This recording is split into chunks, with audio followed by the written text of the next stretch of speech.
And yeah, certainly don't ask someone, oh, have you had your sex change? None of your business, basically, right?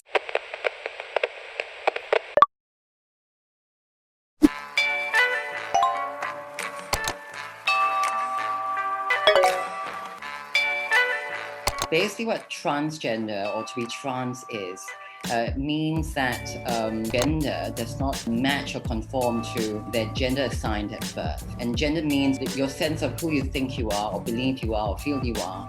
You could be a trans man, you could be a trans woman, but there are also people who identify across a spectrum of different genders as well. So it's not just, as you call, the binary, right? Either man or woman. I'm a trans woman, that's how I identify. You will find that there's a huge diversity even in the trans community. There are also lots of trans people who might not exactly express the way I do.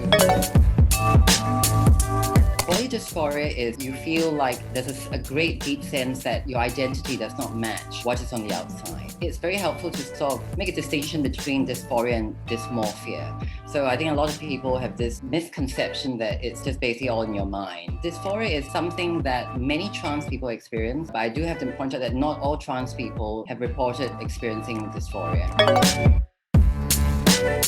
Media have represented us as mentally disturbed people, sex crazy people, but the reason why there are trans people who suffer from mental health issues is because of stigmatization from society. This discrimination, this lack of understanding is so pervasive, right? It's in the family, in the workplace, causes people to feel like mentally challenged and to feel depressed.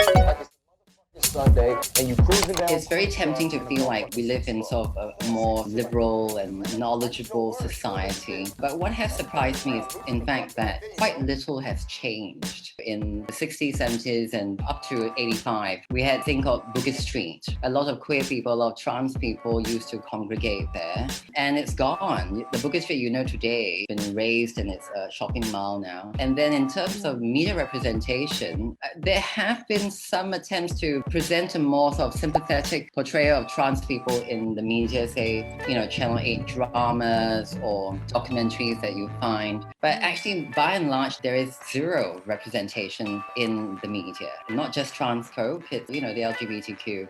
And that's a lot to do with our MDA policies in Singapore. We are heartened that Singapore is one of the few places in Southeast Asia, even the world, where your gender identity can be legally recognized by the change of your documentation. This thing about changing your documentation is predicated on the fact that you have what you call SRS or Sex Reassignment Surgery done, which, like I said, compared to many places in the world, is already a huge step. But it also just puts people who do not do SRS at a disadvantage. And this is a real serious matter because not everyone wants to do SRS, and even those who want to do SRS may not be able to afford it.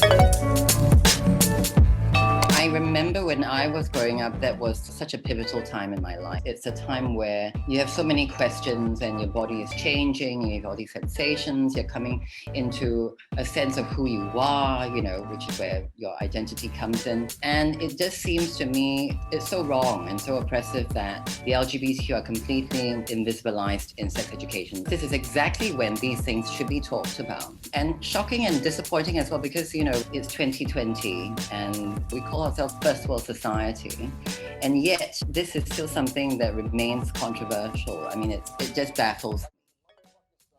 And you cruising down Crenshaw. I would say I've been very lucky in my life in the sense that how my family was supportive from the beginning. My father took a while to come round to it, but that made all the difference. Yeah, so my story is one of a very affirming, which is why I'm sharing today, because I want to say to families out there, please, be supportive, be loving of your queer children, because it's, it makes all the difference.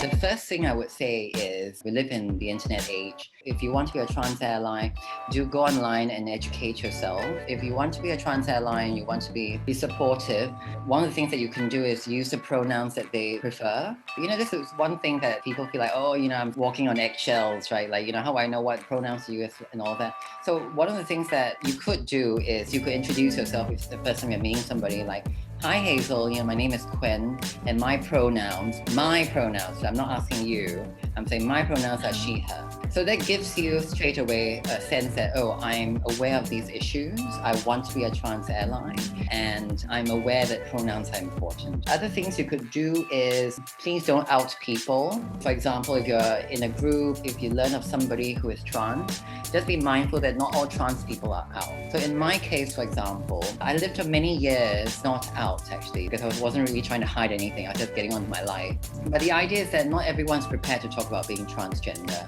because obviously there are different sensitivities. This could be an individual who has suffered a lot of discrimination and it's triggering. So be mindful of that. Be respectful of their privacy. And yeah, certainly don't ask someone, oh, have you had your sex change? So how do you do it? You know, I mean, these are all just none of your business, basically, right? The way we approach the trans issues, LGBTQ issues is, we have to stop this attitude of, oh, there's something wrong with them. In fact, we should reflect on society. I think the big problem is that society is so heterosexual in making all these things the norm that there's an active altering of the LGBTQ. In fact, we are a natural and a worthy part of society. And if we can change that attitude and embrace the LGBTQ as part of a diverse society, it will change the way we speak to them, the way we treat them, the way we receive our children when they tell us, oh, I'm trans, or I think I'm trans. It's not a disaster, it's not a problem. It's something you want to sit with them and go through with them, be supportive with them, and, love them as a person.